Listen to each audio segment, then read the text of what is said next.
NCRB की 2021 की report के अनुसार हमारे देश में हर एक घंटे में 11 किडनैपिंग केस रिपोर्ट किए जाते हैं। 2021 में कुल 1,01,707 किडनैपिंग केस रिपोर्ट किए गए थे, जो कि 2020 में रिपोर्ट किए गए 84,805 केस से 19.9% अधिक थे और इनमें बच्चों की संख्या थी 69,014। 2021 के डेटा के अनुसार किडनैपिंग केसेस में ये 5 राज्य सबसे आगे हैं। Uttar Pradesh 14,554 cases, Bihar 10,198 cases, Maharashtra 10,502 cases, Madhya Pradesh 2,034 cases और वेस्ट बंगाल 1,884 केसेस। सरकारें और गोदी मीडिया कितना भी दावा कर लें कि उन्होंने प्रदेश में अपराधों पर लगाम लगा दी है, माफिया खत्म कर दिया है, राज्य में बुलडोजर का डर है जिससे अपराध कम हो गए हैं, मगर ये आंकड़े हर साल बढ़े ही हैं। 2020 में इन आंकड़ों में कोरोना महामारी की वजह से गिरावट आई, मगर 2021 में ये आंकड़े 2019 के आंकड़ों से भी आगे निकल गए। 2021 के बाद से इन केसेस की गणना अभी तक नहीं हुई है, और तो और ये सारा डेटा एनसीआरबी की वेबसाइट से हटा भी दिया गया है।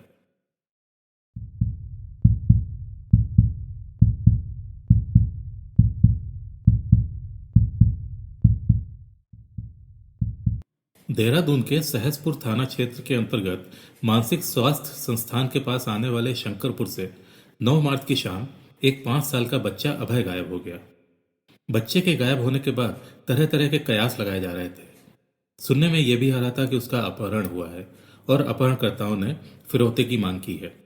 मानसिक स्वास्थ्य संस्थान के पास एक दुकान के ऊपर अभय अपने माँ और पिता पप्पू गुप्ता के साथ रहता था। उसके गायब होने के बाद आसपास खोजबीन भी की गई, मगर कुछ पता नहीं चला, तो बच्चे के परिवार वाले थाने पहुंचे और अभय की मिसिंग कंप्लेंट दर्ज कराई। छोटे से बच्चे के गायब होने से उसकी मां का रो रो कर बुरा हाल था और सभी आस पड़ोस वाले भी सकते में थे। घटना की तह तक जाने के लिए अलग अलग थानों की पुलिस काम पे लगी हुई थी और परिजनों के बयानों के हिसाब से जांच चल रही थी। आखिरकार शाम 7:30 बजे अभय के पिता पप्पू गुप्ता को अभय की फिरौती का फोन आया, जिसमें उनसे 10 लाख रुपए की मांग की गई और उसके बाद एसएसपी डॉक्टर योगेंद्र यादव भी वहां पहुंच गए।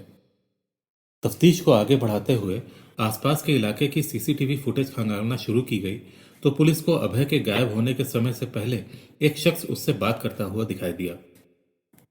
फुटेज को और बारीकी से देखने पर पता चला कि वो शख्स पास के मकान में वेल्डिंग का काम करने वाला अनीस अलमानी है, जो पिछले कई दिनों से पप्पू गुप्ता के घर के आसपास दिखाई दे रहा था, जैसे कि वो घर की रेकी कर रहा है। अनीस सिरमौर हिमाचल प्रदेश का रहने वाला था। इसके बाद जब पुलिस ने हाईवे के सीसीटीवी कैमरे देखे, तो उनको एक काले रंग की एसयूवी दिखाई दी, जो कि अनीस के नाम पर ही रजिस्टर थी। पुलिस का शक अनीस पर बढ़ गया, इसलिए उन्होंने अनीस के घर पर दबिश दी। तो अनीस की पत्नी ने बताया कि अनीस और उसका एक अनीस नाम का ही साथी एक बच्चे को लेकर घर आए थे। घर आकर उन्होंने खाना खाया और किसी की कॉल आने के बाद वो बच्चे को लेकर निकल गए।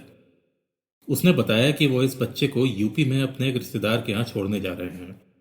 पुलिस को उसकी पत्नी से उसका मोबाइल नंबर मिला, जो कि उसने कुछ खास लोगों को ही दे रखा था, और फिर पुलिस ने इस नंबर को सर्विलांस पर लगा दिया। तब तक दोनों लोग अपनी कार में जाते हुए हथनीकुंड बैराज से यूपी में प्रवेश कर चुके थे। पुलिस ने अपनी सतर्कता के चलते उनको यूपी के बादशाही बाग से धर दबोचा। दोनों को गिरफ्त में लेने के बाद जब पुलिस ने उनसे बच्चे के बारे में पूछा, तो उन्होंने जो बताया वो दिल दहला देने वाला था। उन्होंने बताया कि उन्होंने बच्चे को मार दिया था और शव को देवबंद के पास साखर नहर में फेंक दिया था। दोनों की निशानदेही पर पुलिस ने बच्चे के शव को बरामद कर लिया। उन्होंने बताया कि वो बच्चे को संभाल नहीं पा रहे थे, वो लगातार रो रहा था। उन्होंने ये सोचा कि वापस चले जाएं, मगर बच्चा उन्हें पहचान लेगा, इसलिए उन्होंने बच्चे को मारने में ही भलाई समझी। इसके बाद उन्होंने शव को एक बोरे में भरा और बोरे में खूब सारे पत्थर डालकर नहर में फेंक दिया। नहर में पानी कम होने की वजह से वो पुलिस के गोताखोरों को आसानी से मिल गया। अनीस का कहना था कि उसके ऊपर भारी कर्ज है और इसी वजह से वो जनवरी से ही ये प्लान बना रहा था। उसे पता था कि वो अपना मोबाइल इस्तेमाल नहीं कर सकता है, इसलिए यह मोबाइल फोन भी उसने जनवरी में एक आदमी से छीना था और ये नंबर उसके कुछ करीबियों के पास ही था।